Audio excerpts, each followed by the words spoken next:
right, welcome everybody. You are here with RCR 360 and another special Unplugged edition with Maree Buscke and Alistair Harding. It is so good to come back and catch up with you after we've been around on tour. And Alistair, we've sort of been on tour and not quite so much on tour, and we're going to let you know a little bit more about that. But good evening, how are you? And let us know, everybody in the chat too, where you're from. So jump on in and let us know. And what have you been up to, Alistair? Apart from sitting in airports and not being allowed to take off because of all the rain in the bottom of the South Island, at the top of the South Island, I've been editing. I've been editing a story that we're going to be sharing tonight, and it's Yeah. something really dear to my heart. But I won't tell everybody about it just yet because we're going to have that conversation, aren't we? But that's been a big part of my time. Yeah. Awesome. Oh, look, Tom says hello from Bombay, near your brother, he says here, Yep. Alistair. Been Hi, Bombay. Hi, everybody. Good to see you coming in. Cromwell, Napier, Blenheim. Hi, Maree. I hope you stay dry as well. Lynette from Christchurch, so good to see you. And as Alistair said, yes, he's had made this wonderful story, and you must hang around to the end of the show. If you haven't caught the news, it is definitely, not probably, it will definitely be a longer show tonight because we want to be able to share the story in its entirety. Alistair sent it to me to have a look at and said, look, should we trim it down for Unplugged? It was just too good. It just too good to trim down, and so I think you're absolutely going to love it. And also tonight we're going to take a look at the Nelson Tasman floods, some of the repeating patterns that we've discovered, particularly from my experiences with Gabrielle, and also some of the stories, Alistair, that we've actually heard when we've been touring with Managed Retreat. Yeah, and look, we've heard a lot of stories, haven't we? Everywhere we go, so every part of New Zealand appears to have its own managed retreat story, its own climate change narrative going on. Mm, I think mm. it was such a shame that we couldn't get into Nelson and Golden Bay and Westport and Hokitika for the last part. We had to cancel that, but we're going to be going back, aren't we? We're going to be going back to Nelson and Golden Bay. Yes, we definitely are. And firstly, thank you to everybody. Oh, there's someone here from Golden Bay as well. Thank you to everybody there who was so patient with us when we had to postpone those screenings because, I mean, there was no explanation required at why we had to do it. You were living through the weather event, but everyone was so gracious. And we've got great news. So, for everyone who is in Richmond and Golden Bay, we have literally just in the last few hours popped those details back up. We have rescheduled. So, we're going to be in Richmond Friday, the 15th of August. Doors open at 5:45. So, we're going to be sort of quarter past 6 for screening, but 5:45 at the Centre at the Elm Room in Richmond. And then the following day, we're going to head over the hill to Takaka to the gorgeous little village theatre there. And it's going to be so good to get this film back into a theatre again, Alistair, because there is something really special once it's screened on the cinema screen. Yeah, I feel really privileged every time too that when we get to show a film that I make in a cinema, it's pretty cool to be able to do that. And the people at the Village Cinema, when we had to cancel, they said the manager there, she said to me, she said, "Let me just write on the poster it's been postponed." She was so keen to keep that door open, wasn't she? She was, and she even said, "Oh no, but I'm going to be showing films today. We've got a generator." And I tell you what, if we could have gotten the plane in there and the road was open and we could have gotten over the hill, believe me, we would have been there. So I just love it. And you know the best thing about that is that Westport still went ahead with their screening, which was just an absolute credit to the Save Buller team down there, and they got great numbers. It was so good to see, and you zoomed in for the Q&A. Yeah, there were, I think, 190 people they counted turned up in the end there. And, because this is the managed out story is a big one for Westport. That is where it is actually happening. Their council's literally saying we should pick up the town and move it. It's absolutely incredible. And slowly but surely, and the other part of that story is that the council really haven't been communicating it that well to the residents because they know what the reaction's going to be. And we saw what the reaction was there because the people that did hear about it, they turned out in numbers, 190 people for a screening in Westport. That's some pretty good numbers for a small town. Yeah. Jurga's just asking, what about Hokitika? Look, we would have dearly loved to brought the film back to Hokitika with the postponement, but just time and distance has meant that we haven't been able to do that. So we do apologise if you are in Hokitika, but do reach out to inbox@realitycheck.radio and they can actually point you in the direction so you can get a copy of the film. And then the other thing too, just to let everybody know as well, is that we do still have the Auckland screenings. We're looking forward to getting up there too. And we've got 3 screenings up in Auckland, Alistair, which is brilliant. 3. And of course, they're all in places, especially West Auckland on Tuesday, the 5th of August. That's a place which has already been affected by this story, isn't it? Auckland North, Orewa, Sunday, the 3rd of August, and Auckland South at Pukekohe on the 2nd of August. And talking to the coordinator in Pukekohe, she was telling me about Port Waikato, and you mentioned Port Waikato in the film, and the locals there are really, really excited about the film coming to Pukekohe and are really looking forward to getting to come to the viewing and actually share their stories as part of the Q&A. And the Q&As, for me, have been really amazing. No 2 Q&As have been the same. They've all been very different, but there have been certain themes and certain stories and certain things that we've heard again and again across each one of them, hasn't there? And I think, one of the things about those Q&As that's really driven home to me is that what we really need to do is everywhere we go, they have their own story about managed retreat.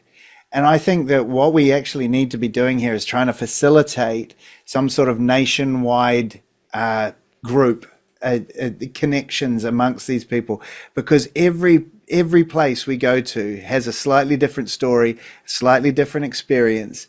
And I'm so excited to actually, I've been meaning to get to Port Waikato ever since I started hearing about it's their surf club car park is crumbling into the sea. And they've moved it. They've moved the surf club like 3 times or something. It's insane.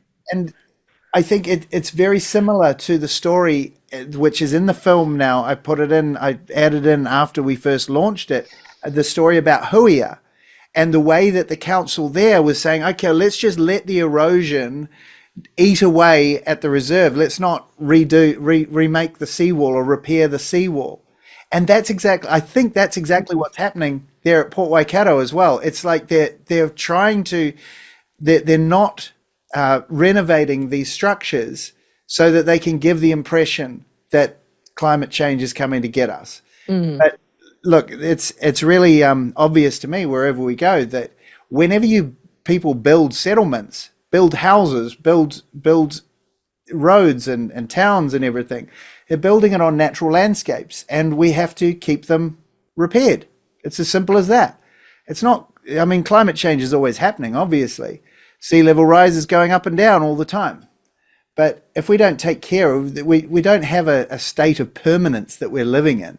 And I think that situations like that, what is happening at Port Waikato, that's what makes me excited about and interested to go and talk to them over there. Yeah, it will be fantastic. Now, all of those that we mentioned, the 3 ones, Auckland, North, West and South, Richmond and Golden Bay, those tickets are now all available at managed.co.nz. That's managed.co.nz. Only $5 a ticket, so head across there. Please do buy the tickets in advance if you can, because it just gives us an idea of numbers and where we're heading.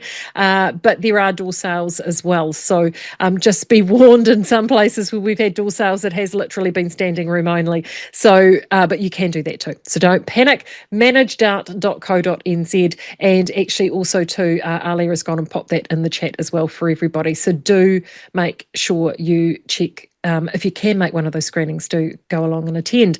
Right, now, what we're going to have a look at today for the first half of the show is we're going to have a look at some of at the Nelson Tasman floods and some of the media that has been shared during that time. And Alistair and I noticed a few themes crop up that we were also noticing cropping up on the tour. So Just to give you a little bit of a feel for what we're up to, as you heard, we had to postpone the tour because of the heavy rains, which triggered widespread flooding and landslides across Nelson Tasman region, coming just a few short weeks after another rain and flood event described by some as the worst in 150 years. Torrents of water damaged roads, homes and farmland, with one person tragically killed near the Waiiti River. And power was cut to over 13,000 homes. And Sian was also telling us, as well as bad weather, there was also a pesky rat in Golden Bay that was creating havoc as well. Forestry slash and debris was said to worsen the destruction, clogging waterways and causing additional damage downstream. Locals and officials have raised some serious concerns about the role of poor forestry practices and long-term cost of cleanup. Foresters, of course, are stoutly denying all of this, claiming that it's the growing trees, not slash, that's creating the issues, and they're just as much a victim in all of these floods as anybody else. Now, as the skies have cleared and the damage can now be clearly seen, questions are now being asked. Is this climate change in action? What part did man-made mitigation such as forestry debris and poor river management play? And actually, who's responsible for paying for the cleanup and the prevention? So damage like this can be reduced in the future. Now, Alistair, coming from Hawke's Bay, my heart went out to everybody in that Tasman region. I know how for so many of these farmers, these lifestyle block holders, these people in town, these property owners, their hearts must be in their boots at the moment. There's no quick fixes here. There's no clear fixes here. And let's sort of take a look at some of the stories to see what they are actually up against. So this is our first story. It's from Radio New Zealand. This actually came in just after the floods. Rescue devastating damage to creek floods throughout the Tasman Holiday Park. And there's a great little clip here from Kaiterere. Yeah, they're kind of just crazy. Let's play the clip and then we'll just take a look at a couple of the elements from the story. The water has totally come through our shelter that our club keeps the waka in. Luckily, all of the waka in there are fine. They haven't been damaged, but you can see that the water's travelled right through here and all of the slash that's come in the back here. And then if we come over to this side, all of the water and slash has come right into this area and banked up behind the waka. Luckily, all of these waka are safe. There was just a very small creek that ran around the edge here, and all of this area was grass. I think because they've been cutting the pines down from up there, you can see that's all slash. It's all the trees that have come down from up on the hill. So this is where the water came, straight through here and banked up on this shelter. We'll put this shelter up. We finished putting it up a week and a half ago. And we have one waka in there that's absolutely been destroyed. No. This was our first waka that we got for our business. Right. Yeah, it's just so devastating to see. But isn't that interesting? You know, you can see the slash, you can see the silt. I have to say they did get off quite lightly in the sense that the silt, I mean, their waka were protected. And I also understand that they managed to get, no one was hurt at the campground. I don't know about you, but the first thing I thought of when I saw that was Dan Gale at Esk Valley and their campground. I mean, what sort of comparisons did you see between the two? Yeah, look, the first thing you see is the slash, right? And it sticks out like a sore thumb. And I remember after Cyclone Gabrielle going down to the Hawke's Bay and filming, looking around, and I remember going to the beach and seeing all of those pine trees, all those tree stumps or tree logs all along the beach for miles to as far as the eye could see. I also think about Matata, right? Remember those pictures in Managed Out of that disaster? It's exactly the same thing. And here we are. That was way back in 2005, was it? Here we are in 2025, and we're still having the same problem, Maree. Why is that? Yeah. I don't know. Greg's actually just popped a great link from the Horizons Council in the chat saying here's some background info about the gravel extraction, how it affects river levels and flooding. And that was one of the things that we got from Dan when we talked to him. And he was talking about how the dredging, a lot of people would take and dredge these rivers to actually take the excess amount of sort of shale and shingle and all those things that were in the rivers, and then they would utilize those in landscaping and roading and the like. But for some reason, don't have a chance to look at that document now, but I wouldn't half surprise me that a lot of this has actually stopped. I mean, Wairoa, the last flooding event in Wairoa was because the news and the information didn't get to the guy who operates the digger, who clears the sand and the silt at the bar to allow the water to escape. I mean, it's frustrating for so many people. In that story, it says that the lady that was in the film, she said they say relentless rain was like nothing they'd ever seen. By mid-afternoon, a torrent of water waist high was full of forestry slash, just barreling through parts of Kaiteriterini's Bethany Park camp. And then towards the end, as you can see, I mean, look at that, it's so easy to see. She said she and other locals were worried about it and it would happen again, and called for a serious conversation at the highest levels about forestry slash once everything had been repaired, because our communities have been devastated, our communities on the East Coast and here. It's just not fair, she said. And you could see that in that story. I mean, they had that drone footage. They were harvesting. So, there's a direct correlation between the harvesting on the top. Yes, there would have been naturally fallen trees, but you've got one element of farming in one area which is exacerbating people downstream. So who's responsible? Who pays? Where does the fault lie? It's maintenance, right? I mean, this is a big part of this story, and it's very obvious to everybody that takes even just a passing look at it. It's land maintenance, it's resource maintenance. You brought up the mention about the river gravel. I was talking to our friend of RCR, Ali Cook, today, and she was talking about it. She's based in Motueka, and she's helping out at the flood hub at Motueka at the moment. And she was telling me that is probably the biggest thing that she's seen from it so far, is the river gravel buildup. She says it's like a bomb has struck the Motueka Valley. And she also says that it's worse than what the media is telling us. And so it does strike me that if they're not clearing away the slash, and they're not clearing away the gravel buildup in these places, it seems to me that those are the things which we knew. We used to do these things all the time.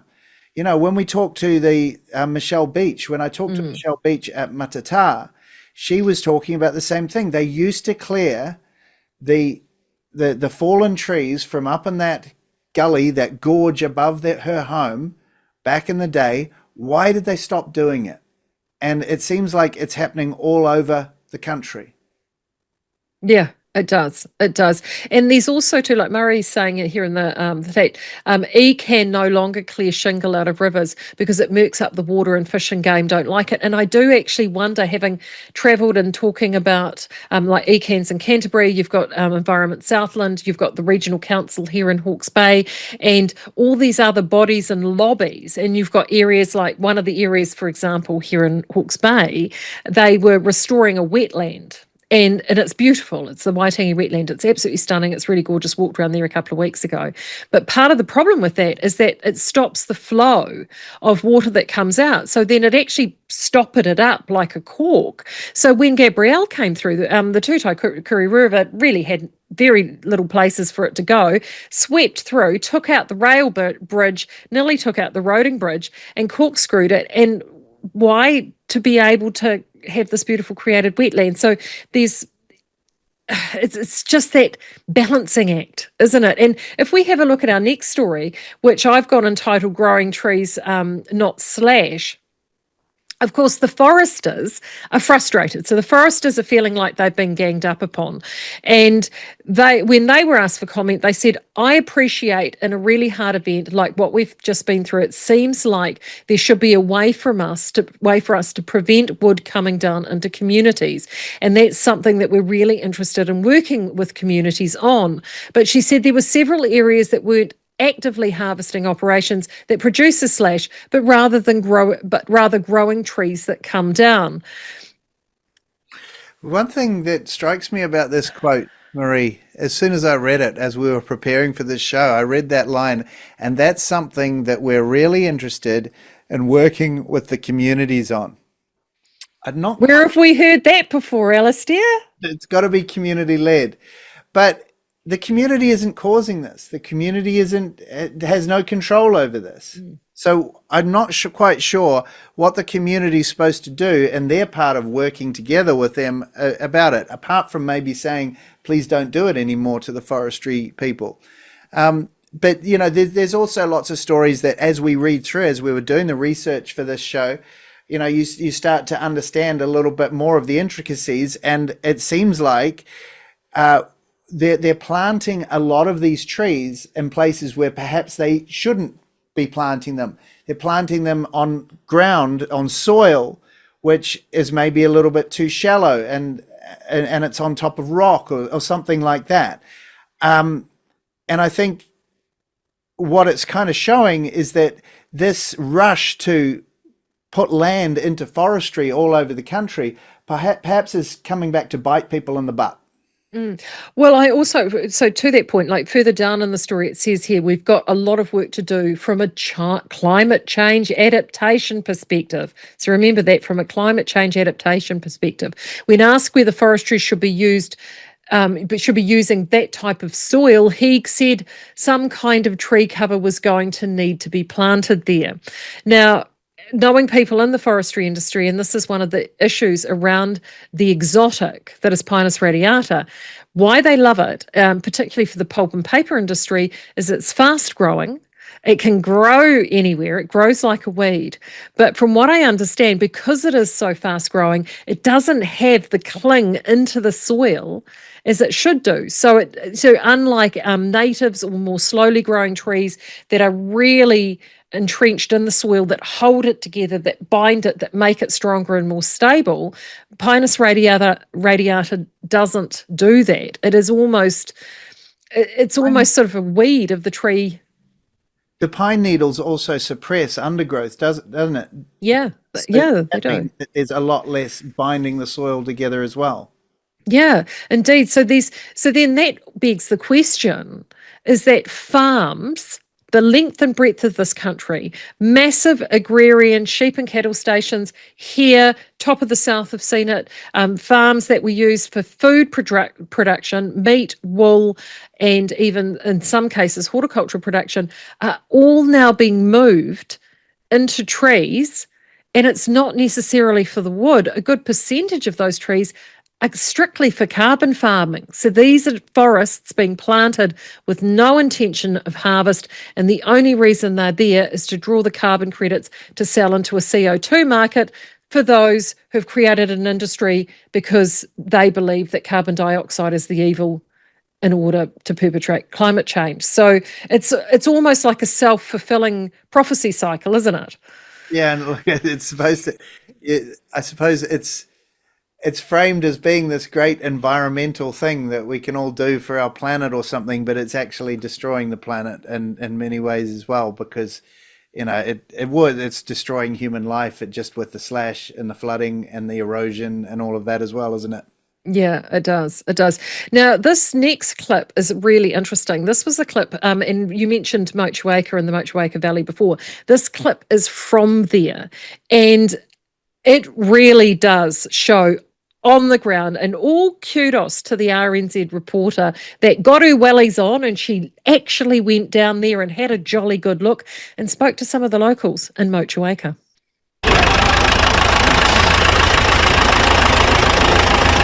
Been here a long time, not the first flood I've seen.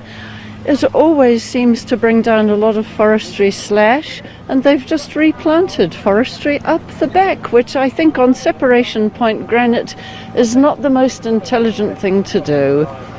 So you'll see a lot of pine cones around and a lot of broken branches. A lot of them are pine, a lot of them aren't, but it's true. And all the silt, it comes off the hills behind us, and it should never be planted in pines again. Sorry. I don't know what will happen to this 1/2 metre of silt, but it's all over several properties. And upstream, where does it go? It goes into the Motueka River, if we're lucky. Upstream, there's log jam after log jam. So where Carol and her dad are, just upstream from here, there's only about a 3-metre log jam of little things that size.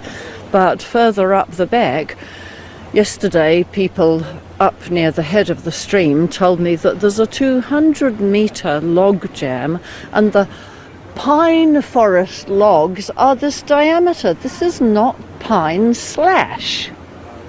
This size diameter. And they've had their road taken out before now. The pine forest people are always here first thing, to be helpful. And the guys who do it locally are lovely guys. They're not the decision makers of those forests. And so, stop me. Thousands of tons of... Maree, I want to say something here, is that what we're seeing this stuff with our own eyes. You just saw that lady right then saying these trees are not slashed, they're fully grown trees. Mm-hmm. We can see this with our own eyes. I remember doing that with the Managed Out documentary, and when the reports are saying that there weren't dams up above Matata, yet the pictures show these massive boulders and these massive just piles of logs everywhere. Obviously they came from somewhere. And, you can only gaslight people so much. And, and she actually brought up 2 really interesting points there, because one part of it was slash. And as she said, there were ones that had, trunks like this, because that's the other side of the coin, is that if these forests have been planted for harvest, generally they it's a supply and demand situation, right? So they will put this harvesting on a cycle, because those trees need to go into market. So unless they can go into, say, something like Whirinaki, which is a mill here in Hawke's Bay that's only just reopened, it's barely been open 6 months since Cyclone Gabrielle, that processes those logs and turns it into timber, for that timber then to go into either the domestic market here or be exported, or the logs. And we have an entire port, like 500 metres down the road from where I sit here, is our port, with thousands and thousands of logs on it for them to go offshore up into Asia. But if there's no market for these, what do? Well, a forest isn't going to go off. So they leave it in the ground. They use that forestry to sell the carbon credits until they're ready to harvest it. But the problem being is you have a massive rainstorm event, and these trees, they're going to get struck, they're going to come down. And when you have that many trees with a weather event in these catchments that aren't being maintained, it literally turns into a snafu that ends up in images like we've just shown. Yeah. And unfortunately, people who, just everyday people, are the ones that are bearing the brunt of it. Industry and farming, as we see in the next story that you've got lined up here, they're getting help from the government. But the average person who lives on a lifestyle block in these places is just being completely forgotten. And in fact, the government is now saying, we don't really want to pay you out anymore. We don't want to help you anymore. You're going to have to start fending for yourself. Yeah, that thought balloon went up by Christopher Luxon, and it was a bit of a lead balloon as opposed to a thought balloon, wasn't it? And in this next story, 500,000, and I think it may have actually been 600,000, has been announced for farmers and foresters. So 1 minute you have foresters, according to the locals on the ground, being part of the problem, and yet you've got this package it is there. A government has announced a $500,000 support package for flood-hit farmers, growers, and foresters. They're victims too, Alistair, with Tasman's Mayor warning the total repair bill for the back-to-back floods is likely to exceed 100 million.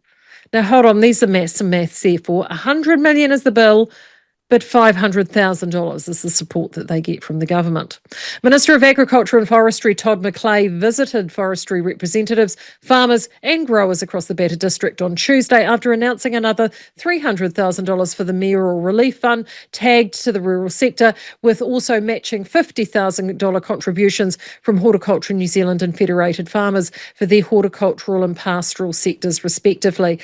I don't know about you, Alistair, but $500,000, that's a flea fart in a hurricane, my friend. That's going to do absolutely diddly squat, I would have thought. I mean, look, they'll be able to put the money to good use, but whether or not you're going to see any benefit for that $500,000, I don't know. In this country, you know, a lot of people know from watching the show, I used to live in Singapore. I lived there for almost 20 years. When I came back, I looked around and I was so excited to be home again. And then I started looking around and seeing how much things cost. And I don't know how far 500 grand is going to go in this country when you're looking at this. It just seems tokenism. I don't understand what they're even thinking. Why do they even bother? I suppose they've got to do something.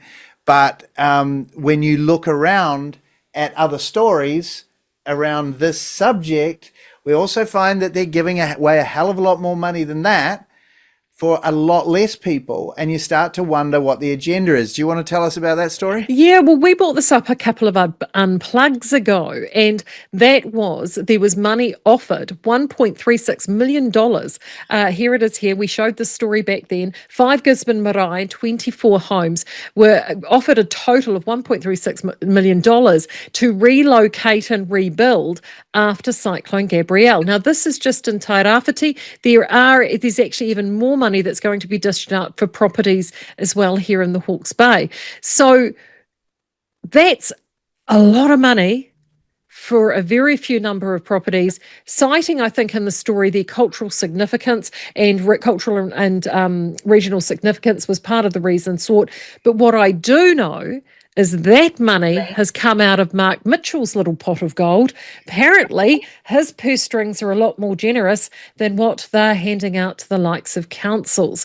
So obviously, there is a certain barrier or a certain club or certain entry fee to be able to get these certain monies to get things done. But it does seem, I mean, no disrespect to those being relocated and those marae, but you know, if I was sitting in a property in Tasman right now, or even the properties here in Hawke's Bay and Gisborne and Eastland and Tairāwhiti, looking at that, you'd feel a little bit cheesed off, wouldn't you?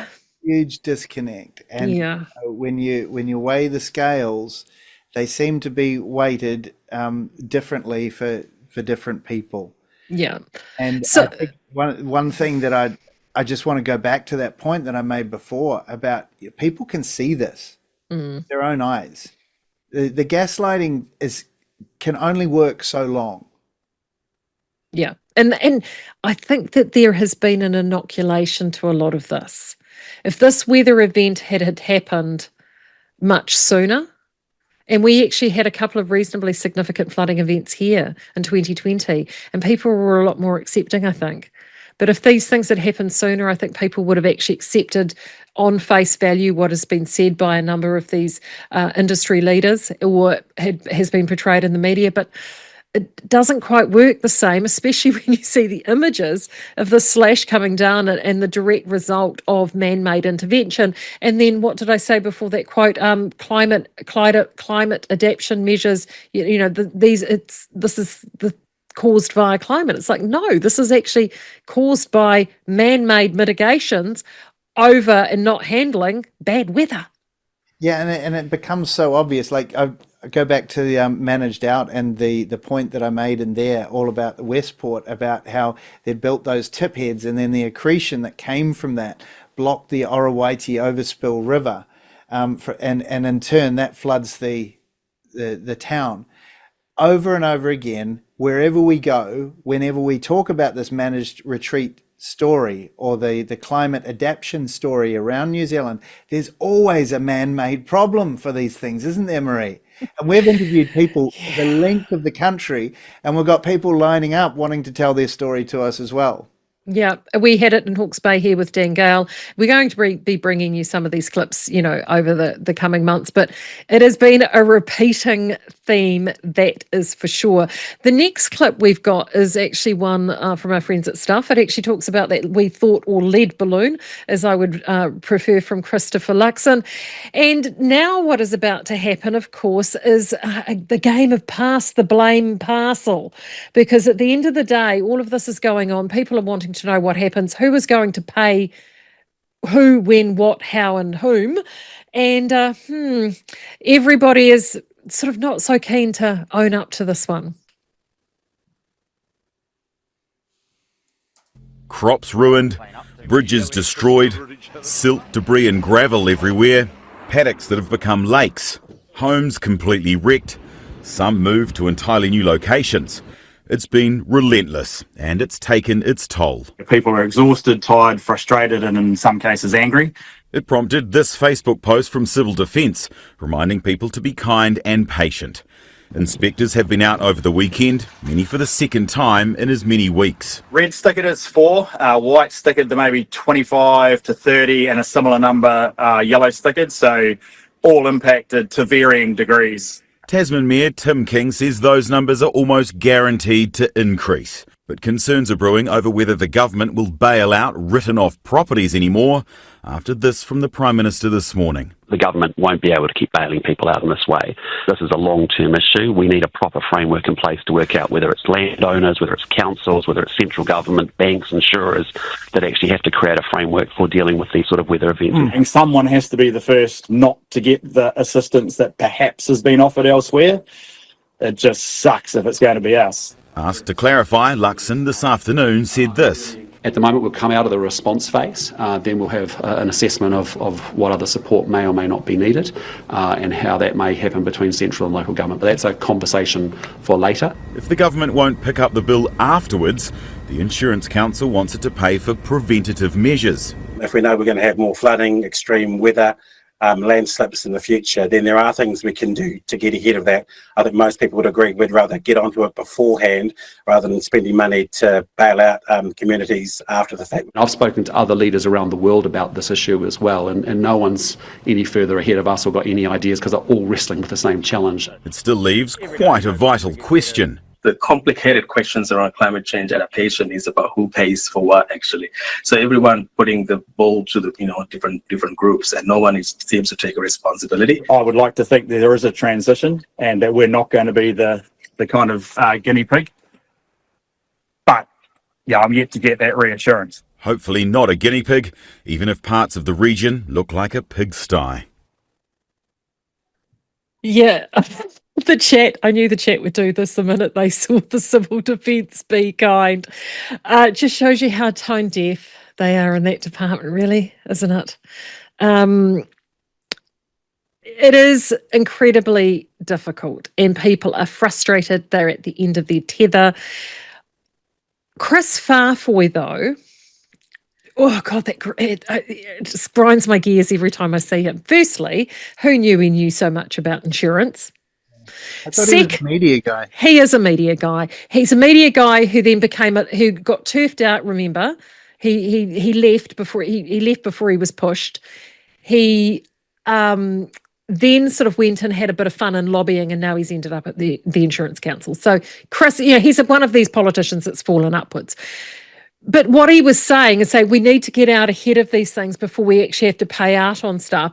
Well, that's all fine and dandy, Chris, but as someone said here earlier, it's in a piece of feedback. We got a fantastic piece of feedback after one of the panels that I did, Media Matters, when I did the Media Matter panel, and this was a great piece of feedback. They said, I know some places in Nelson weren't able to get insurance after the 2022 floods because of perceived risks, and that there were notices put on their limbs, much like what the Managed Out documentary refers to. This made getting insurance really tough and devalued properties. Interestingly, Nick Smith championed the campaign, and all of those were reversed. Remember, this is the same guy who wanted fluoride in the water, so maybe it was solely a political move. However, it illustrates what can be achieved if people of influence get involved to push back. And you have seen that with Capity in regards to limbs and insurance. So I just think it's quite rich of Chris Farfoy to come out and say that, when he knows full well there are many locations that can't get insurance because hazards have been put on limbs because of the argy-bargy between councils and insurance companies. The other thing that I think is so disingenuous from him is that he's talking about how, we're talking about places where they haven't paid the cost of protecting those places from flooding. For instance, in South Dunedin, remember we spoke to that lady from the, was it the Suffolk Street or Surrey Street? I can't remember the name of the street, the group that she was from. But in South Dunedin on her street, those pipes are so old, so decrepit and so overused that they're now flooding her living room with raw sewage. That's how bad it's got. It's not because, we have to put money into adapting to climate change. It's because we have to put money into adapting to the lack of looking after our assets. They haven't been doing it. It's run down, and this is what happens. And it's the same in Motueka with the gravel. It's the same in Westport with the accretion at the tip heads. It's the same everywhere. Well, and also in South Dunedin, we met the wonderful Neil, who is a retired flood engineer. Right. He worked for the council. He was there for the 1968 flood, which was a bigger flood event than the 2015 floods, and then they've had another since. And this is what has stuck in my mind. He said, this is not a climate issue. This is a catchment issue. More water has been captured because of more asphalt. It's all been collected up and then funneled down, he said, infrastructure that has been there since the late 18 and early 1900s. It's absolutely crazy. And to think too about how much our population has grown. I mean, it doesn't take a genius to do the maths on this stuff, does it? No, I know. I don't think so. And again, if the infrastructure was up to scratch, if the other mitigations like stop banks and the like were up to scratch, if the dredging was up to scratch, if the clearance of the catchments was kept up to scratch, well, I reckon if they are talking about those mitigation levels, those insurance companies, maybe perhaps they should be private funding some of these things and actually looking at, chipping in instead of just passing the buck back to local bodies, central bodies. And then, of course, you had the climate expert from Auckland University saying, oh, yes, it's climate. No one really wants to know or pay about it. It's just pass the parcel. You see, that's the genius of the whole climate change argument, isn't it? Because nobody has to atone for not upkeeping the assets of our communities. And I just noticed one of the comments in there talking about potential cloud seeding. I just want to reiterate what I've been saying at all of the Managed Out things, events that we've had, is that I think that this is actually the real problem. It's outdated, under-maintained infrastructure that's actually causing it. Yeah, maybe there is cloud seeding going on, but I don't think that that's actually the cause of this problem. No, it's not. Now, before we sort of jump over, because I do want to get to your report because it is just so incredible, there is some really good happening over there. You were already talking about when you spoke to Ali Cook. She's working with a group there that are there's this grassroots on the ground getting shit done. We love it. But there's also been the Student Volunteer Army. They've really gotten involved. $50,000 has been a grant. And I tell you what, it's a nice thing about these students. They operate off the smell of an oily rag. They've been getting in there, doing the hard work, helping with the cleanup. So they have been doing some great work there, the volunteer. And the other one too is Task Force Kiwi. Task Force Kiwi, if you've not heard of them, they are all ex-services personnel. So Army, Navy, Air Force, Fire Service, Police, any of the services. A lot of these retired people have been going in. Task Force Kiwi definitely went in the last event in Nelson. They've come back again. Funding's sort of what holding them up, so they are working on trying to get some more funding to them. They did a tremendous job here on the ground during Cyclone Gabrielle. Another one actually that was the River of Silt team and Zeb Jackson. If you followed the parliamentary protests, you'll know Zeb. Zeb did lots of live streaming and lots of stuff with around that as well. I tell you what, Zeb was an absolute angel here during Gabrielle. So there are the Zeb Jacksons and like these individuals of the world who are going down there doing some great work. So if you are one of those, thank you for all the hard work that you're putting in. It does make an absolute tremendous difference to those people on the ground in Nelson and the Tasman district. And we will get to see that ourselves. Just before we go to your story though, and actually have a little change of pace. One of the other stories that cropped up that I do just want to mention because it did touch on what we have been talking about here in RCR 360, and it was that comment before, when you do apply pressure, where you don't give up, where you just keep hammering home points all the time, that things sometimes get through, and you don't necessarily get the credit for it, but it's that gentle pressure, that swell, that the vibe of the thing, to quote Dennis Denuto.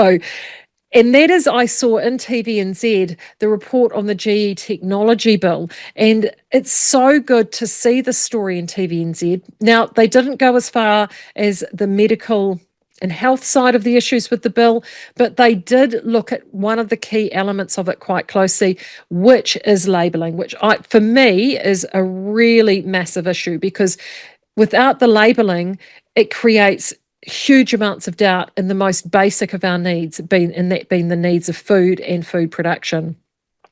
So it's a fantastic story, covers both, they spoke to people on both sides, including John Carapiet from GE Free New Zealand and Professor Jack Heinemann, both of which have featured on RCR or RCR 360. So it is really, really good to see that story out in the mainstream. It just says that this information is seeping through. Yeah, and I think we see it in a whole lot of different places at the moment, right?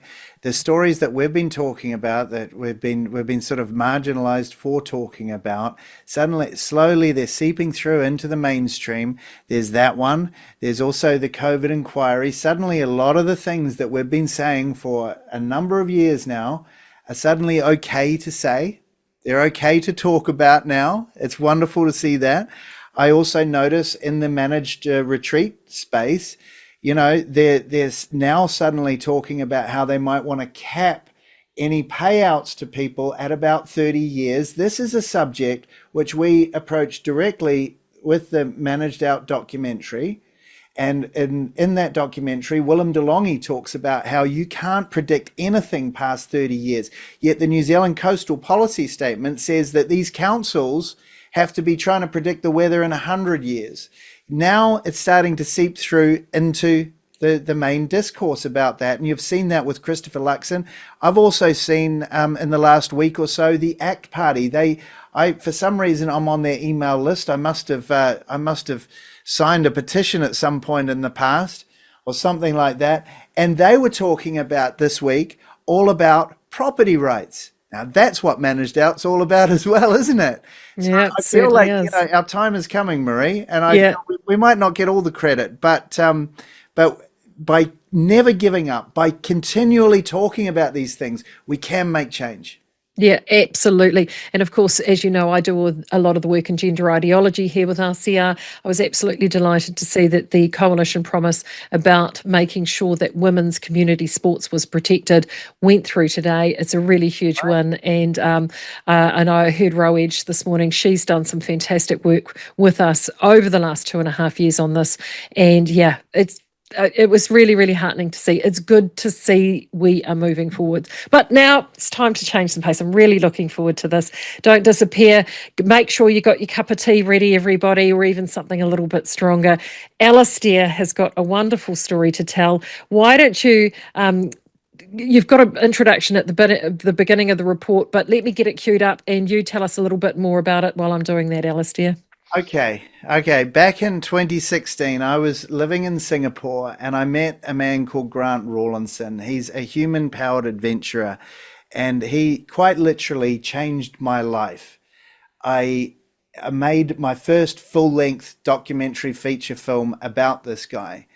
And in the end, I felt that it was a story about a couple of things. Number one, it was about purpose, having purpose in our lives. And the second thing is the theme for tonight. It's about never giving up.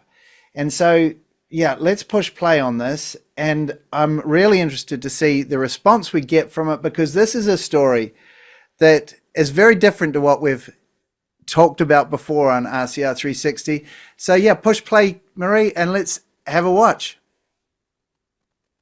Tonight on RCR 360, I want to tell you a story that's a little bit different to what we usually talk about. It's a story that's very close to my heart because in 2016, I met a man named Grant Rawlinson. I was living in Singapore at the time and he was as well, and our paths crossed, and he told me his story and his plans, and after that, my life would never be entirely the same again. His story at that point was that he'd done a bunch of what he called human-powered adventures, which means making long journeys with no engines and no sails, just human power. For example, he'd done one from the top of Mount Ruapehu to the top of Mount Cook, linking those two peaks with climbing and cycling and kayaking, including a kayaked crossing of the Cook Strait. He'd also done the same between Ben Nevis in Scotland and Mont Blanc in France, and he'd also climbed Mount Everest on his second attempt. And now, that is in 2016 when I first met him, he was planning a new journey, a 12,000 kilometre one by rowboat and bicycle from his home in Singapore to his home in New Zealand.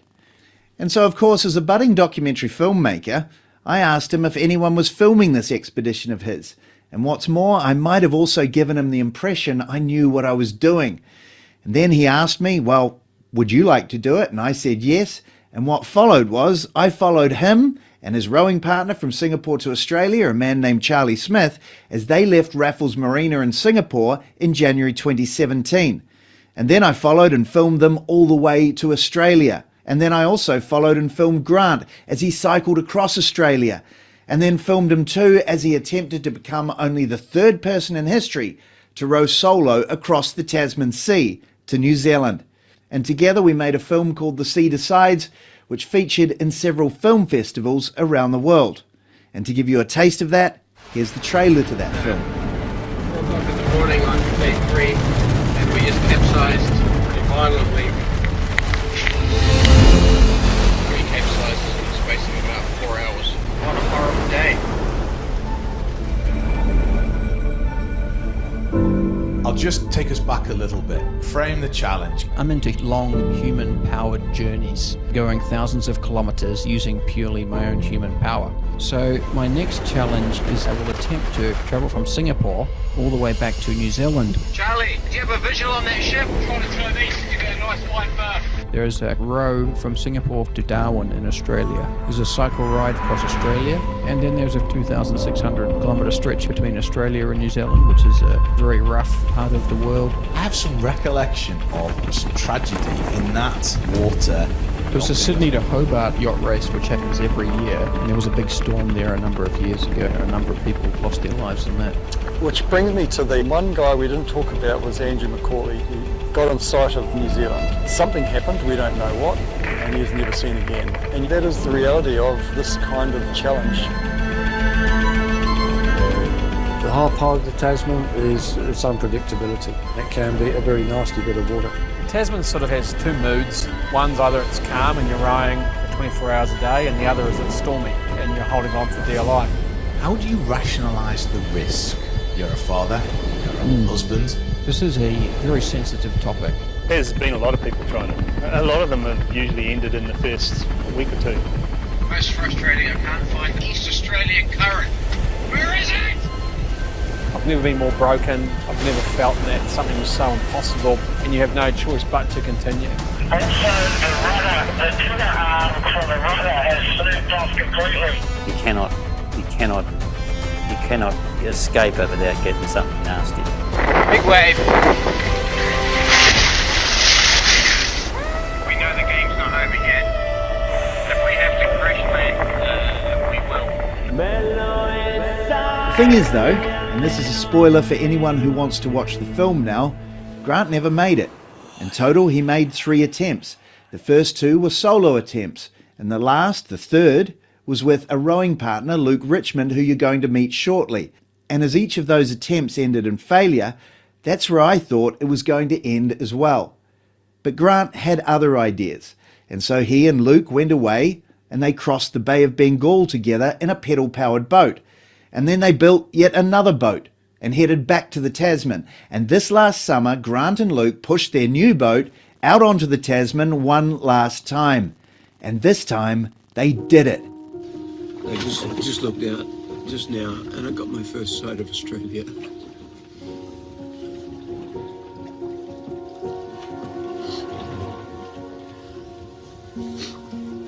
I can see a lighthouse. I can see a lighthouse out in the distance. It's been 11 years. Finally, this journey might be coming to an end.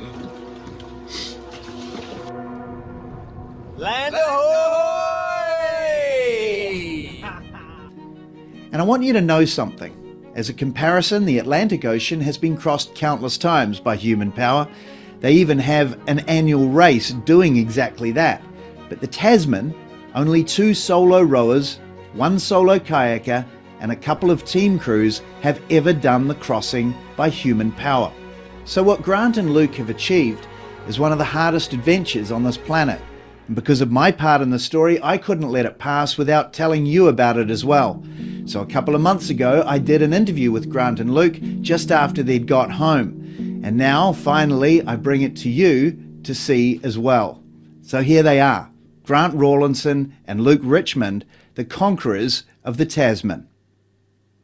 Okay, so firstly, I want to say to you both, welcome to RCR 360 and also congratulations. What an incredible effort. Thank you, mate. Appreciate it. Very much. And how are you feeling, Grant? This is the end of a massive journey for you, right? Yeah, I feel combination of a few things, but mainly relief, 1/3 relief, 1/3 fulfillment that it's the end of a long project, which almost 10 years in total, or exactly 10 years actually. And probably 1/3 excitement as well, excitement that I can look into the future without having this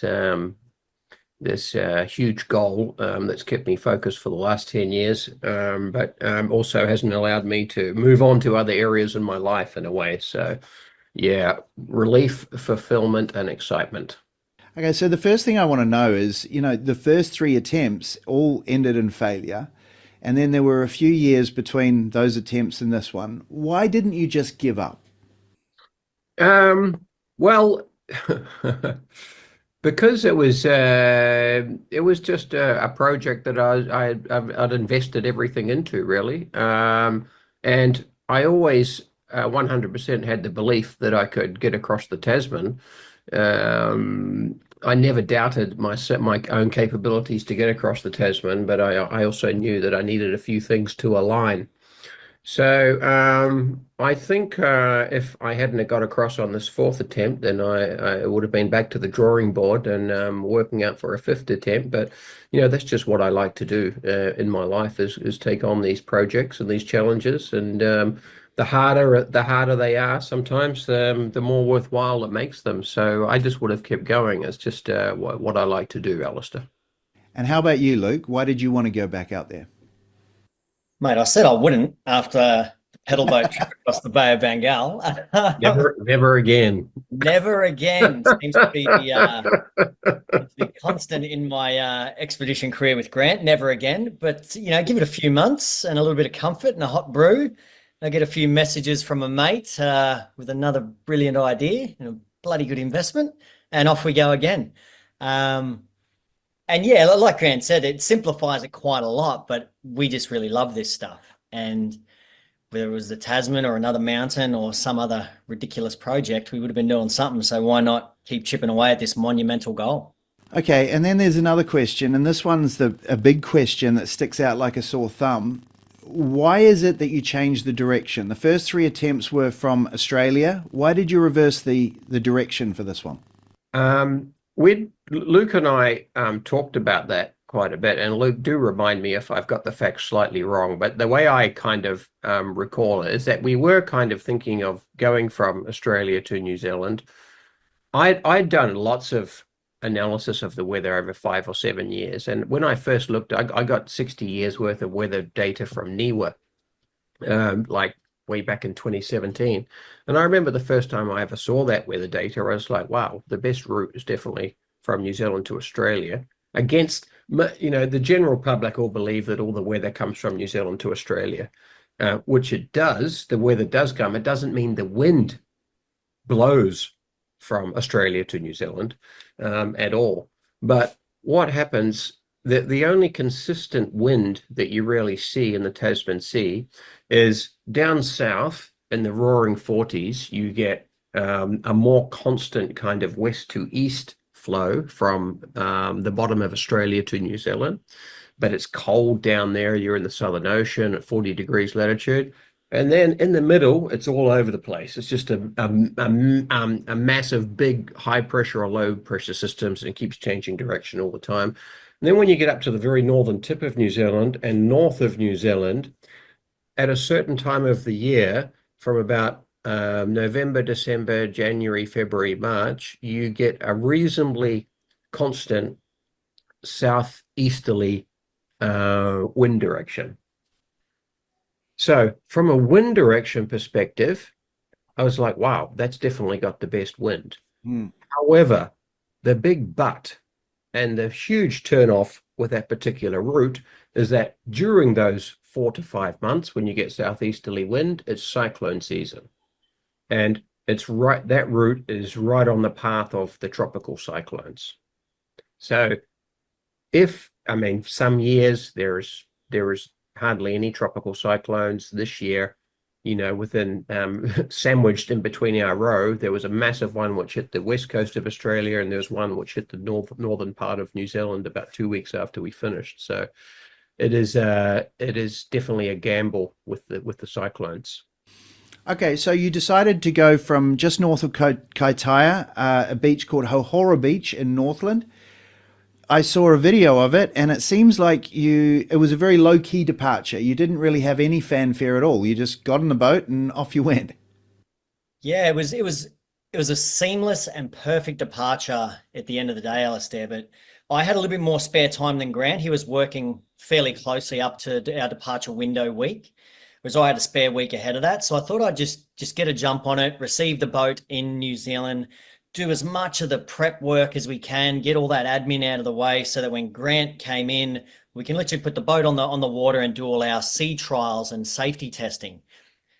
Fortunately, I did that because once Grant was in, he flew in jet lagged and tired. We did 1 day of testing, and there was a perfect window that presented itself. It coincided with that cyclone smashing Brisbane. And on the back of that, there was this really nice high pressure southerly to southeasterly push going off the north tip of the North Island. So we thought, look, we can make this. So fortunately, the brilliant people at Customs and Immigration played ball. They pulled a lot of strings and raced up with us to that departure point at Hohora. And it was amazing. Flat, calm, beautiful southeast push as we started, and we clocked up, I think, 100 and something kilometers that first day. We couldn't have asked for a better start to have a crack at this cyclone alley. Okay, so tell me about getting away from land. How long was it before you'd got away from the land and you realized, hey, we've actually got a shot here? Because I know getting away from land isn't as simple as it sounds, and you must have had a lot of doubt. Mate, there's always doubt, especially after all the past attempts and the failures and everything that had happened. By day 3, we were cranking along. We'd averaged over 100 kilometers in those first 3 24-hour cycles. But I think, and Grant would probably agree, that's when a little bit of complacency had set in. And on day 4, we took a fairly horrific capsize that came out of the blue once again. We'd just grown complacent and just got caught for a few hours with a big side-on swell that we didn't make any decisions about, and it caught us. It was Grant's turn to be rowing this time, and I was in the cabin. Fortunately, I was on my knees at the time, so I smashed the roof, didn't quite split my head, but took a big old knock, and Grant went for a swim. But the incredible new design of this boat, it literally flipped straight back over, especially because we were carrying 70 days of rations and ballast water and everything else. It flipped straight back over and literally pulled Grant back up and in on his safety line. So as quick as it went over, it was back on top, and we had no water in the cabin, but it was a big wake-up call. Say, look, lads, you've had a good start, but this is the Tasman. So we had lost a little bit of kit, nothing mission critical, but we dialed in all our systems from then on. But it was also, you asked about the doubt. From that day, we knew, well, this isn't in the bank until we finish. So we didn't know we were going to be successful literally until we crossed the heads at Coffs Harbour. What's the day like on board? Is it 1 hour on, 1 hour off, taking turns rowing, or 2 hours on, 2 hours off? How does it work? How did you guys do it? Yeah, we decided to do 1 hour shifts during the daytime and 2 hour shifts at night. And we tried to hold that most of the time. I think we did for 90% of all the days. There was 2 very lucky and out of the blue days where we could literally set our bearing and had a bit of an Atlantic experience and just get shoved along for half the night, where we could catch up on a bit of sleep, which was, really, really good. So we had that on a couple of occasions. Outside of that, it was 1 hour shifts and 2 hour shifts, repeat, repeat, repeat. Okay, Grant, when did you start thinking you might make it? Well, we got to halfway, I think, on day 12. And I kept reminding myself that Sean Quincy got halfway across the Tasman on day 10. And then it took him almost 50 days to get across the second half. So definitely, even at the halfway point, I was a bit like, wow, we are right out here now, literally right in the middle. And it's a long way away from either side, and definitely did not feel confident whatsoever. I was, as we got closer, the last 1/4 of the journey, I knew we're getting very close, and looking at what was coming up, whether I knew that it was going to be a fast crossing by then.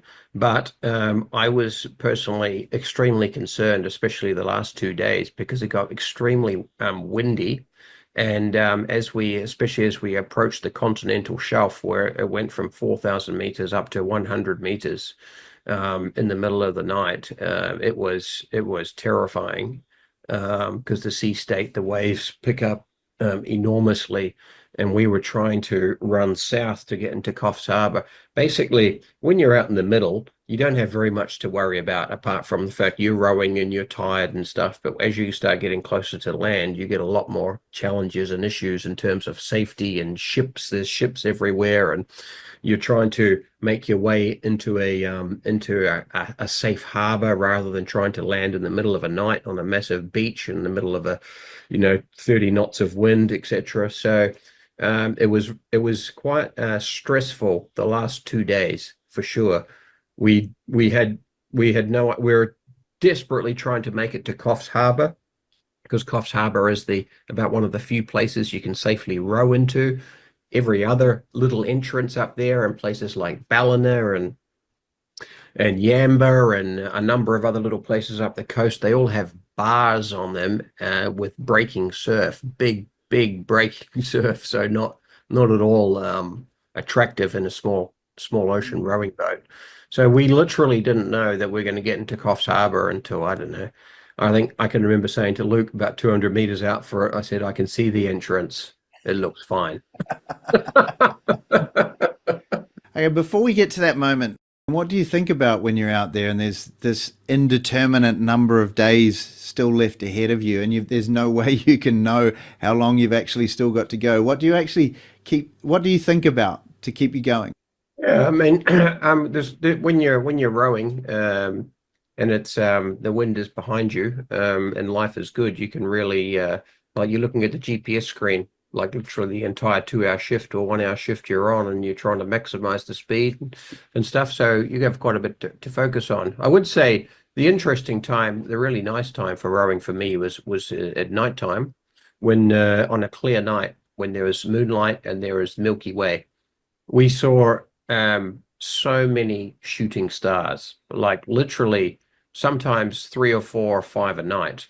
There was one shooting star that it was so bright it woke Luke up in the cabin. I was on the back deck, and it was just like someone turning on the sun behind us, and he poked his head out and said, "What was that?"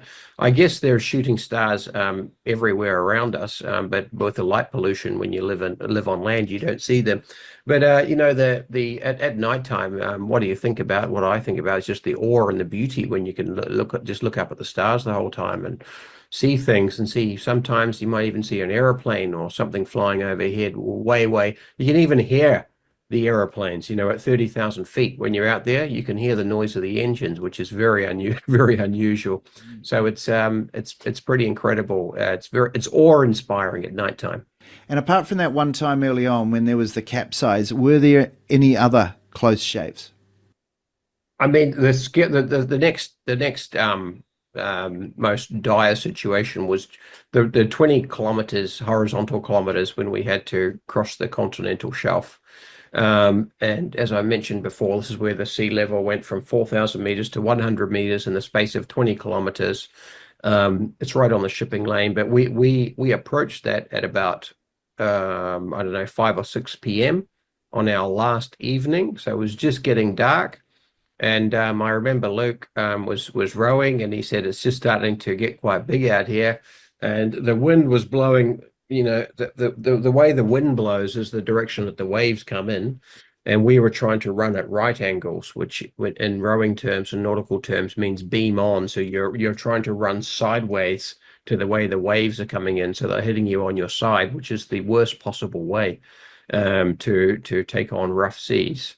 And I remember poking my head out and looking at the size of the waves coming in just as it was getting dark, and absolutely crapping myself, thinking, shit, I've got to be out here on this for the next shift. And if one of these gets us at the wrong angle, this is not just like a capsize. This is like being rolled multiple times in a washing machine, and super dangerous. So that was very uncomfortable for a few hours that night. But to be completely honest, the last 10 hours was a massive battle. As we got closer to Coffs Harbour, the wind turned to a southerly, and we're having to row 2 up with no break between us, as hard as we could to make 1.5 knots. I think at one stage we're doing less than 1 knot, and we're desperately trying to get in because there was a storm coming. There was a storm coming as well. So we were tired. I can remember when you filmed me rowing out of Coffs Harbour, there was a big swell running, and I can remember you got a great shot of like the front half of the boat, like literally 3 meters out of the air. So I was a bit concerned about what it was going to be like coming into the entrance in Coffs Harbour too. So it was like, yeah, there was the excitement bit, and that was kind of tempered behind the fact that I was a little bit nervous and apprehensive of what the conditions were going to be like. So literally, it wasn't until about 200 meters when we got right up to Muttonbird Island, to the entrance, and poked, and I said to Luke, "It's fine. It's going to be completely fine to get in there." It wasn't as bad actually on that day coming in there than it was when we departed Alistair. Okay, so here you are now. This is the moment that everyone who's been following you for all these years has been waiting for. And as you say, you've arrived back at the beginning. You're back at Coffs Harbour, where you left on your first attempt to cross the Tasman. But this is not just the culmination of an attempt to cross the Tasman. This is the climax of a journey that began all the way back in Singapore at Raffles Marina in January 2017, or arguably before that as well, during all your preparation for that. It's taken you through Indonesia to East Timor, to Australia. It took a cycle ride across Australia. And now here you are, after 3 failed attempts. Finally, you've done it. You're rowing into Coffs Harbour. You're coming into the harbour where I filmed you coming out of all those years ago, past Muttonbird Island, and all you got to do now is guide the boat into the waiting marina berth. Tell me, what's the feeling like, Grant? I think I would have liked to bottle that feeling of that 45 minutes of rowing into shore and be able to save it and relive it and experience it over and over again. Okay, so now you're looking at this unbroken line from Singapore to New Zealand. Actually, maybe, Luke, let's ask you this. Let's give Grant a moment here before we ask him this question. What were your thoughts at this point?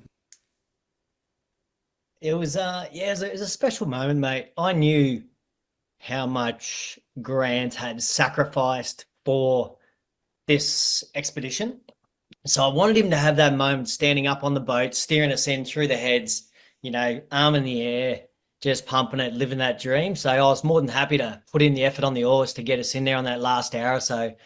But mate, I definitely agree with Grant and share the same emotion. That it was a massive, massive moment, something to remember forever, mate. And you guys did it in record time. I believe you knocked 9 days off the previous record. Is that correct?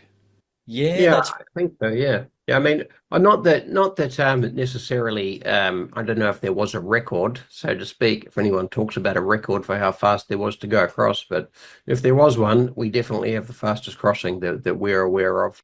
Okay, so let's get back to what I was going to ask you, Grant. When I look at this story from the beginning, from when I first met you in 2016, and then, of course, there was your departure from Raffles Marina with Charlie in January 2017, all the way through Indonesia, East Timor, Australia to New Zealand, there is now a solid line, an unbroken solid line from Singapore to New Zealand.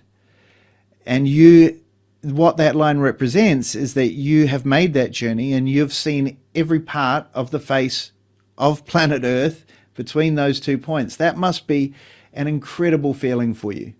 Yeah, absolutely. I mean, one of the beautiful things about making human-powered journeys is that you never look at the map the same way again after you've made them, because you know every part of it.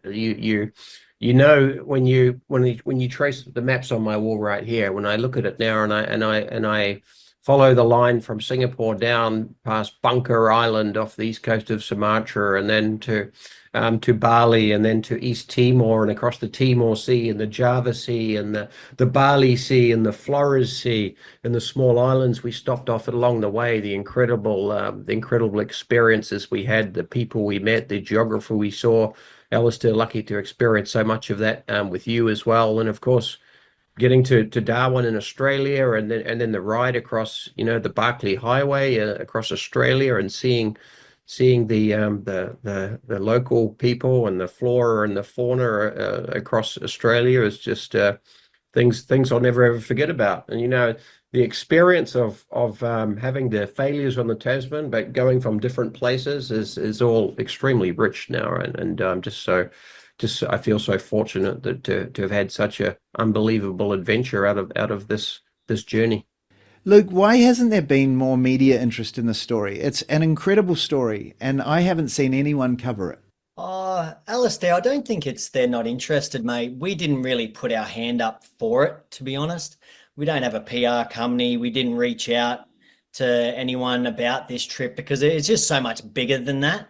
I think the media side of it is more for, I guess, maybe financial gain if people needed it, but more for that ego and everything else. But we just wanted to focus on this mission and focus on all the really critical aspects of it. And we'll write our books and tell our stories on stage and share these lessons in our own way. But with the media beast, it just wasn't warranted this time. Okay, last question for you both. And Luke, maybe you give us your answer first, and then Grant, you have a think about it while Luke's answering. Luke, what's the point of doing these sorts of adventures? What's the purpose for you of doing this stuff? The purpose. Jesus, a good question, Alistair. Because I guess we have been in this outdoor adventure world for so long. It's almost 20 years for me since my first big expedition. The purpose and the motivation of it all has definitely changed. I think in the early days, I found these missions or these adventures were like medicine. I was fresh out of the military. I was a bit of an extremist, and these trips sort of calmed me down. They gave me a little bit of purpose. I had the skill set for it, so I just sort of run with that. In my 30s, I think it grew into, feeding that ego, or probably late 20s, feeding that ego and chasing the world records, trying to be the better, stronger, faster, first type mentality. And that powered through a lot of good trips as well. But it's definitely evolved now just into the love of exploring, just to see what's over the horizon, what's up around that reef, just the love of getting out there and testing your body in nature and seeing what's around the corner, mate. So that's my purpose. Grant, how about you? Oh, I think just what Luke said pretty much, but I can't think of much more in my life generally that I really want to do. Of course, I have my kids and my wife and my family, etc., who I love dearly. But in terms of what I want to do in the direction of my life, it's just exploring and going on adventures. And I find that the bigger, more challenging ones are the most rewarding ones. If you can set yourself a massive goal that you don't know that you could necessarily achieve, and you don't have all the answers for it, even when you first come up with the idea, like when I met you in Singapore in 2016, Alistair, neither of us had all the answers about how we're going to do it, how we're going to fund it, what it was going to entail, what it was going to look like, etc. And that's part of the journey. You grow, you challenge yourself, you fail, you fall down, you pick yourself up, you grow. And it's not so much about reaching New Zealand at the end of the day from Singapore. It's like the experiences that you have and how this journey changed my complete life. Well, I think that's a pretty good place to end it. So I want to thank you for your time. And honestly, again, I just want to say congratulations to you both. I was so happy to see it when I turned on the blog. You were already halfway across. Because, of course, you kept your departure very quiet, and I didn't know exactly when you were leaving. And so, actually, Grant, it was your old nutritionist, Gary Moller, who alerted me to it. And I turned on the blog, and I had a look, and you were already halfway across. And I thought, oh, my goodness, they're actually going to do it. So I was just extremely happy to see you guys make it. And I want to say a wholehearted congratulations to you both. I know how much it means to you both. I know how much of an effort the entire journey was for you, Grant, because I watched it right from the very beginning. And I'm actually getting quite emotional just talking about this, so I'll cut it short now. I just want to say you're both an inspiration, and it was just incredible to see you finally do it. It's just a lesson in never giving up. So yeah, congratulations, and I hope you're enjoying these moments of peace and quiet now before you go off onto your next adventures. Well, Alistair, I thank you very much for your nice words, and I always remember you saying to me as you're filming certain bits along the journey how you needed to be a bit more emotional and open up a bit more, so you got me finally today. A bit late for the film, mate. Oh, it must feel so good. So 2016, you met Grant. Yeah.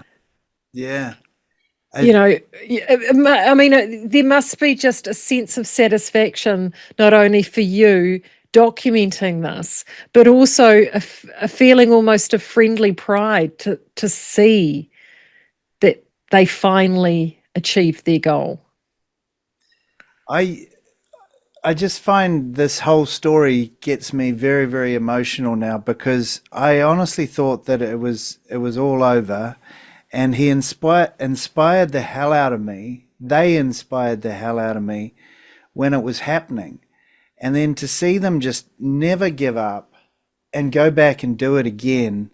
And he asked me to go and film their departure, but unfortunately, our duties with RCR 360 got in the way. I couldn't go up and do it. But that's okay. They went and did it, and it was just so beautiful to see it. And yeah, I just love it. Absolutely love it. And I think what I might do is maybe go back to the film and put a little epilogue on there now, maybe. And now just remind people the film, the full film was called The Sea Decides. Where do if people want to view that, Alistair, where do they find it? Oh, you can watch it for free. It's on YouTube. Yeah. I put it on YouTube because, there wasn't, Netflix weren't coming and knocking down my door for the story about the Kiwi rower. So yeah, just go onto YouTube, do a search for The Sea Decides. That's The Sea Decides, as in decides your fate. And you should be able to find it pretty easily. And the full film is on there. And I'm extremely proud of it because it was the first film that I ever made. It was an incredible adventure, Maree. I followed them all the way through Indonesia to all these tiny little islands like Bunker Island and Bawean Island, and then to Bali, and then spent a few weeks in East Timor as well. And then I followed in a camper van as he cycled across Australia. And then there was the whole saga of just waiting for him to try and leave Australia on that first one, and then flying back to New Zealand to film him arriving, and having to go all the way back over the Tasman to Coffs Harbour to try and see him come back in there, and so on.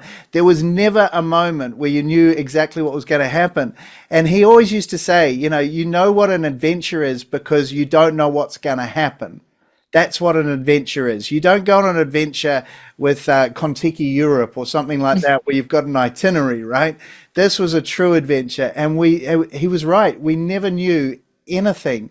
We never knew where we were going to be the next day, sort of thing, because that was what it was like. But I'm just so grateful that I met him and that I had the opportunity to film him. And then to see what he's done now, it makes me emotional thinking, man, that is a lesson.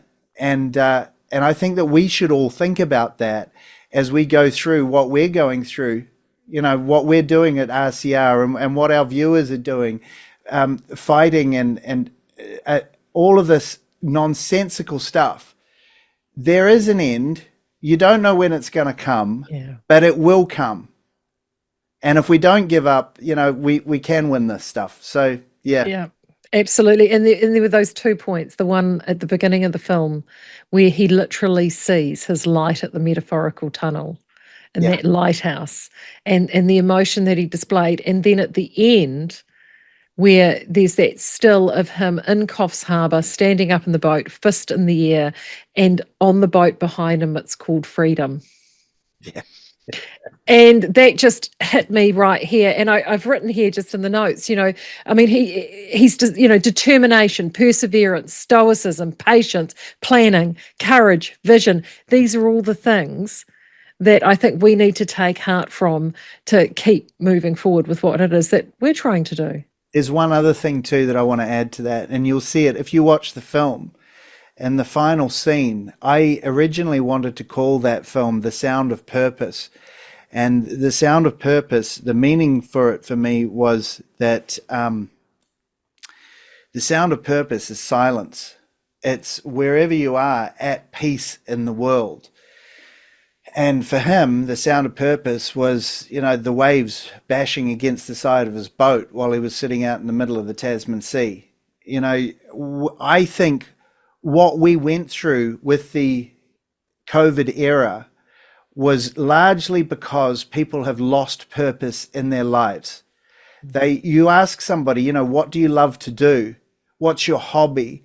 And so many people these days say, I don't know. I don't have that anymore. We've become too busy. We've become too complacent, all sorts of different reasons for that.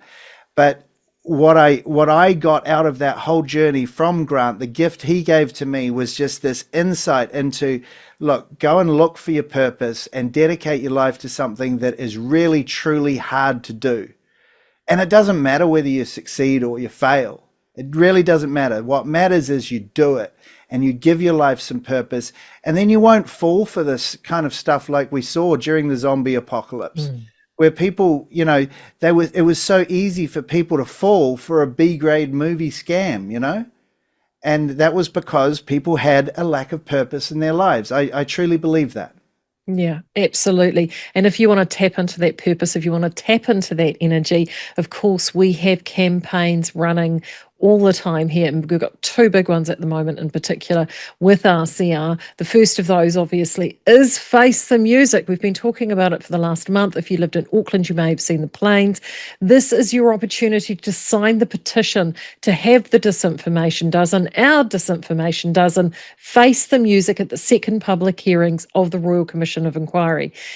The commissioners have the power to call these people.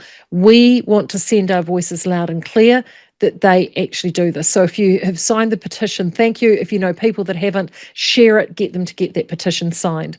The second one is Council Watch. This has now come up at realitycheck.radio/Council Watch.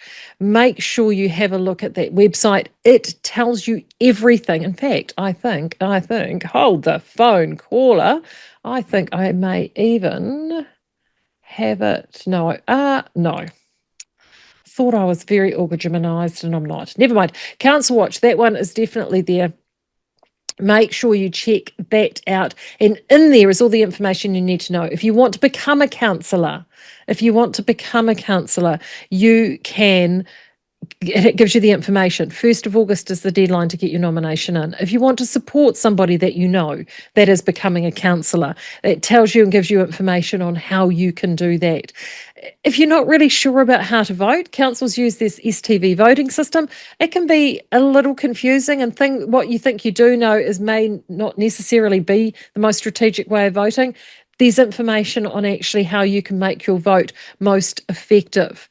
So do check that out. That's realitycheck.radio/Council Watch. We're going to be talking about that a lot more in the upcoming weeks. And of course, encourage people to get involved with their local body elections. This is your opportunity to actually enact some of these changes that we talk about at a grassroots level. And of course, our managed out screenings, you and I are still on tour for another few weeks, and we look forward to seeing everybody. Before we go, Alistair, I think you have summed it up. What is the purpose? Never give up, I think, has been the theme for today. Anything else that you want to share with anybody before we head off for the night?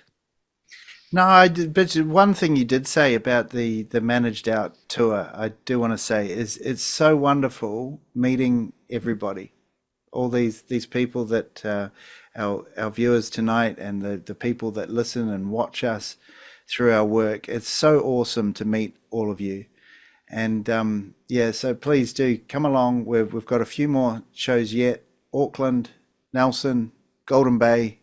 Have I missed any? Please do come and say hi. We just love seeing you and meeting you. Yeah, thank you, everybody. And as I said, manegedout.co.nz is where you can get tickets for that event. And remember, share it.